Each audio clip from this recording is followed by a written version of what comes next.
दोस्तों आज का क्वेश्चन हमारे पास है क्वेश्चन नंबर 65। क्वेश्चन कह रहा है the term symbol for the electronic ground state. Ground state की टर्म सिंबल क्या होगी ऑक्सीजन एटम के लिए। तो ऑक्सीजन एटम के लिए हमारे पास जेड की वैल्यू कितनी होती है 8। तो इसका इलेक्ट्रॉनिक कॉन्फ़िगरेशन कितना होगा 1s2 2s2 2p4। ठीक है, अब देखो इनके कारण तो ग्राउंड स्टेट आएगी नहीं, ग्राउंड स्टेट हमारे पास इसके कारण आएगी।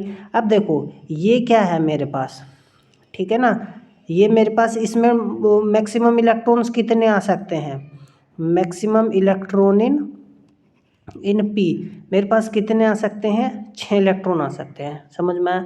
अब ध्यान से देखो, अब देखो तो P4 का जो टर्म स्टेट होगी और जो स्पेक्ट्रल टर्म्स होगी वो क्या होगी ग्राउंड स्टेट वाली, वो उसी के बराबर होगी जो P2 की होगी। उसी तरीके से अब ध्यान से देखो जो P1 की होगी वही किसके बराबर होगी P5 की होगी। ये मैंने थ्योरी में आपको बताया था। तो P में 4 इलेक्ट्रॉन का हम सोल्व ना करके हम सिंपली क्या करेंगे, हम 2 इलेक्ट्रॉन का केस निकालेंगे। ठीक है, तो हम 2 इलेक्ट्रॉन से ही हमारे पास क्या आ जाएगी ग्राउंड स्टेट आ जाएगी। समझ में आ गई बात। तो देखो इक्विवेलेंट इलेक्ट्रॉन्स है, कोई बात नहीं।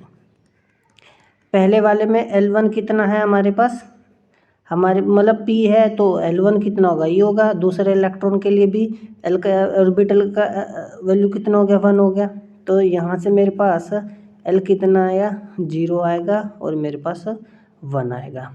इसी तरीके से S1 मेरे यहाँ कितना है 1/2 है, S2 कितना है 1/2 है। इसका मतलब होगा S यहाँ पर कितना आएगा 0 आएगा और 1 आएगा। ठीक है, कोई डाउट है यहाँ पे।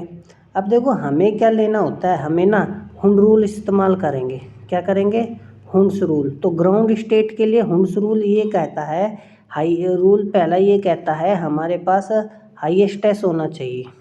ठीक है ना, क्या होना चाहिए हाईएस्ट एस। तो हाईएस्ट एस हमारे पास कितना है, हमारे पास एस का वैल्यू कितना आएगा 1। तो हमारे पास मल्टीप्लिसिटी कितनी आएगी 2s+1 कितनी आएगी, ये आ जाएगी हमारे पास 3। ठीक है, ग्राउंड स्टेट तभी निकलती है और हाईएस्ट हमारे पास क्या होना चाहिए एल होना चाहिए। ठीक है, ऐसे मैंने क्वेश्चन पहले भी कराए हुए हैं, आप ध्यान से जो जाओगे तो पता चलेगा। तो हाईएस्ट एल का वैल्यू मेरे पास यहाँ पर कितना है 1 है। ठीक है, कोई डाउट है, डाउट नहीं होना चाहिए।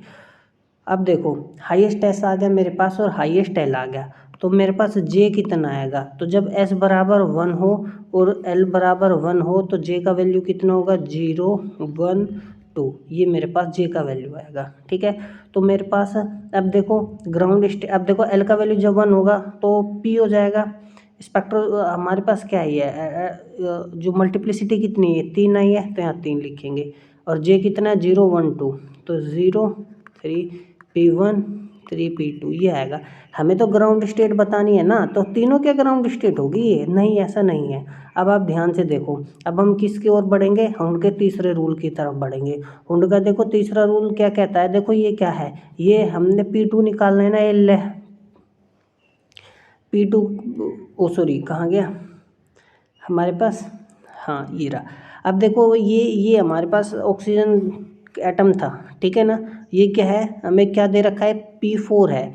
अब P4 का मतलब क्या होता है, P4 का मतलब होता है मोर देन हाफ फील्ड, है ना, मोर देन हाफ फील्ड, ये हाफ फील्ड से ज़्यादा है। तो जब ये हाफ फील्ड से ज़्यादा है तो हम जे का मैक्सिमम वैल्यू लेंगे, यदि ये हाफ फील्ड से कम होता तो जे का मिनिमम वैल्यू लेते। समझ में आया। तो ये त्रिभुज का तीसरा रूल है। तो ये P4 था हमारे पास, ठीक है ना, ये क्या था, ये इलेक्ट्रॉनिक कॉन्फ़िगरेशन था हमारे पास। तो ये मोर देन हाफ फील्ड था, तो जे का मैक्सिमम वैल्यू लिया जाएगा 3p2। तो हमारे पास ग्राउंड स्टेट आएगी 3p2। ठीक है, तो मिलता है अगले क्वेश्चन में, तब तक पढ़ते रहिए।